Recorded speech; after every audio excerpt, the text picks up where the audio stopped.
የሟች ፍቅረኛዋን የመጨረሻ ምኞት ለመፈጸም ልጅቷ ከ600 ሜትር በላይ ከፍታ ያለው ግዙፍ ግንብ ላይ በመውጣት አመዱን ወደ ሰማይ ትበትናለች። ነገር ግን ለመውረድ ሲዘጋጁ አንድ ችግር ይፈጠራል።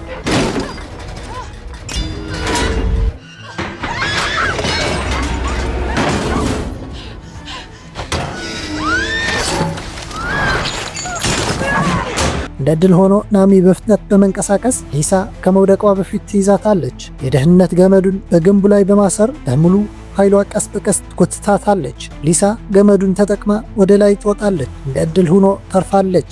ሁለቱም እፎይታ በተሞላበት ሁኔታ ይስቃሉ። ነገር ግን ወደ ታች ሲመለከቱ ያ ሳቃቸው ወዲያውን ይጠፋል። ለመውጣት የተጠቀሙበት መሰላል ሙሉ በሙሉ ተደርምሰዋል። አሁን ወደ ታች መውረጃ መንገድ የለም። ከሁሉም የባሰ ደግሞ ስልኮቻቸው በሙሉ ሲግናል የላቸውም። ትንሽ ከተረጋጉ በኋላ ናሚ በአደጋ ጊዜ መርጃ ሳጥን ውስጥ የምልክት መተኮሻ እና ባይኖኩላር ታገኛለች። ከውጭው ዓለም ጋር መገናኘት እንዳለባቸው ያውቃሉ። ሊሳ ከታችኛው በኩል የሲግናል ፖስተር ታስተውላለች። የድረሱልኝ መልእክት ጽፈው ስልኩን በደህንነት ገመድ ወደ ታች ሲያወርዱ ልክ ከመጠናከሪያው አጠገብ ያደርሱታል።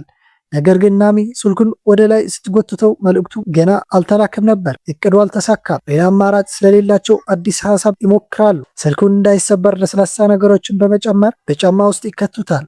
ጫማውን በአየር ላይ በፍጥነት ይወርዳል። አሁን መጠበቅ ብቻ ነው የሚችሉት።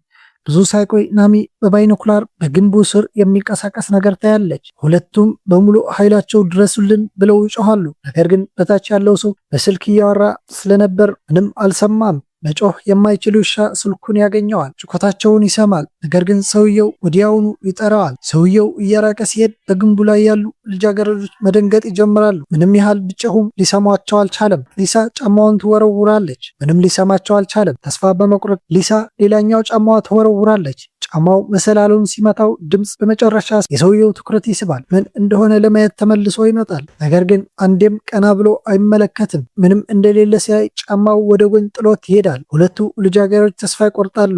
ሊሳ የምልክቱ መተኮሻ ለመተኮስ ትዘጋጃለች። ናሚ ግን ታስቆማታለች። ሰውየው ፊቱን አዙረዋል። ደግሞም ገና ቀን ነው። መተኮሻ የመጨረሻ ዕድላቸው ነው። በከንቱ ማባከን የለባቸው። ሲመሽ ሊሳ ትክክለኛው ጊዜ አግኝታ ምልክቱን ትተኩሳለች። በዚያ ጊዜ የተሳካ። ሰውየው ቀና ብሎ ያያል። ያሚ የእጅ ስልኳ አብርታ ወደ ግራና ቀኝ ታወዛውዘዋለች። በታች ያሉ ሁለት ሰዎች በባይኖኩላር በግንቡ ጫፍ ላይ ሁለት ልጃገረዶች እንዳሉ በመጨረሻም ያዩዋቸዋል። እርዳታ የመጣላቸው ሲመስሏቸው ግን ሁለቱም ሰዎች መኪናቸውን ውስጥ ገብተው ይሄዳሉ። እንደዚህ መሰል ቪዲዮዎች እንዲደርሳችሁ ቤቱ ፎሎ ማድረግ እንዳይረሳ።